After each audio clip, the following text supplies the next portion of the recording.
पाई की खोज और इसके विकास की कहानी गणित, ज्यामिति और विज्ञान के इतिहास में एक अद्भुत अध्याय है।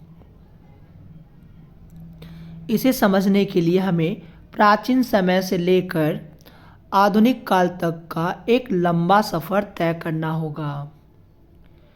आइए इसे एक कहानी के रूप में समझते हैं।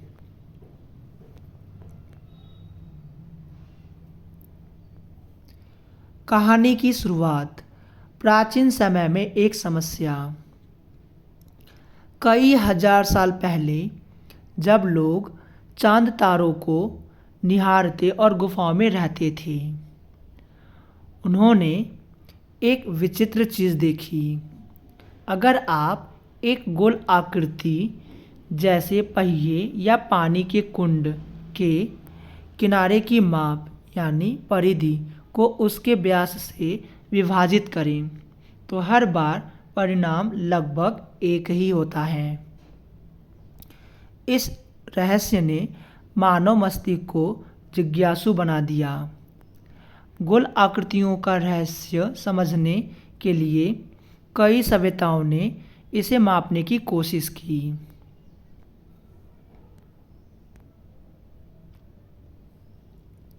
मिस्र और बेबीलोन। पहला कदम। लगभग 2000 ईसा पूर्व बेबीलोनियन और प्राचीन मिस्र के गणितज्ञों ने पाई का पहला अनुमान लगाया। बेबीलोनियन, उन्होंने परिधि को व्यास से विभाजित करके इसे लगभग 3.125 बताया। मिस्र के गणितज्ञ, उन्होंने इसे करीब 3.16 के रूप में मापा। यह उनकी महान पुस्तक रिंड पपीरस में दर्ज है। इन दोनों सभ्यताओं ने ज्यामिति का उपयोग करते हुए इस संबंध को समझने की कोशिश की, लेकिन उनके पास कोई सटीक तरीका नहीं था। यह केवल अनुमान था।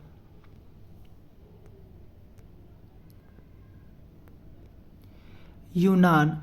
जब पाई को परिभाषित किया गया।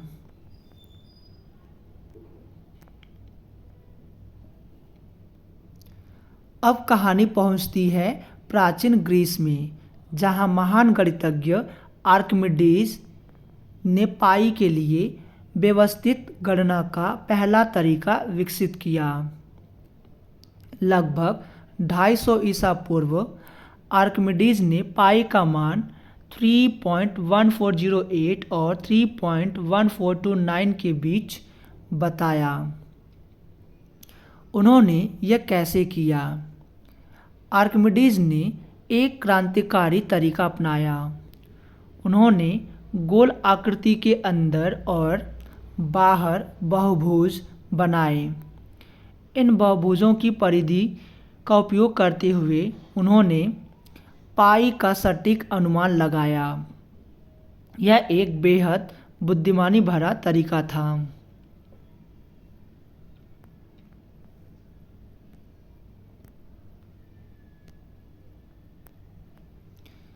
चीन और भारत में पाई की खोज। लगभग 500 ईस्वी भारतीय गणितज्ञ आर्यभट्ट ने पाई के करीब पहुंचने के लिए त्रिकोणमिति का उपयोग किया। उन्होंने इसे 3.1416 के रूप में परिभाषित किया। उन्होंने कहा, गोलाकार चीज़ों की परिधि का व्यास से संबंध विशेष और रहस्यमय है।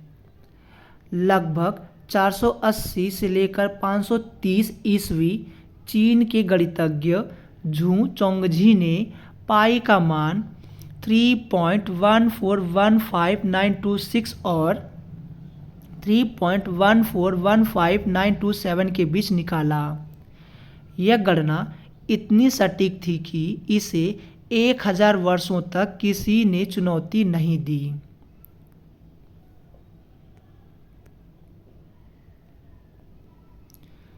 यूरोप का पुनर्जागरण और आधुनिक पाई। 17वीं सदी में यूरोपीय गणितज्ञों ने पाई को और बेहतर तरीके से समझने की कोशिश की। जॉन वालिस और आइजैक न्यूटन ने इसे अनंत श्रेणी के माध्यम से परिभाषित किया। 1706 में अंग्रेज गणितज्ञ विलियम जोन्स ने पहली बार पाई प्रतीक का उपयोग किया। बाद में स्विस गणितज्ञ लियोनार्ड ऑयलर ने इसे वैश्विक पहचान दी।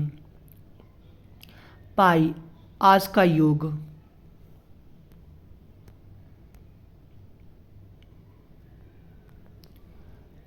आज के समय में पाई का मान अनंत दशमलव तक ज्ञात है। आधुनिक कंप्यूटरों और गणितीय तकनीकों की मदद से पाई के अरबों अंकों तक का मान निकाला जा चुका है। पाई न केवल गणित बल्कि भौतिकी, इंजीनियरिंग और कंप्यूटर विज्ञान के लिए भी अत्यंत महत्वपूर्ण है। यह एक ऐसा रहस्य है जो हर बार हमें विस्मित करता है। क्या सीखा?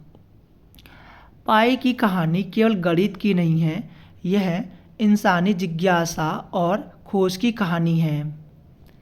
मिस्र और बेबीलोन से शुरू होकर आर्किमिडीज और आर्यभट्ट जैसे महान गणितज्ञों ने इसे समझने की कोशिश की और आधुनिक तकनीकों ने इसे और गहराई से उजागर किया।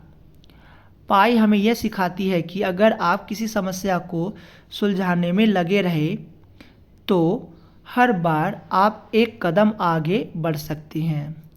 Thank you.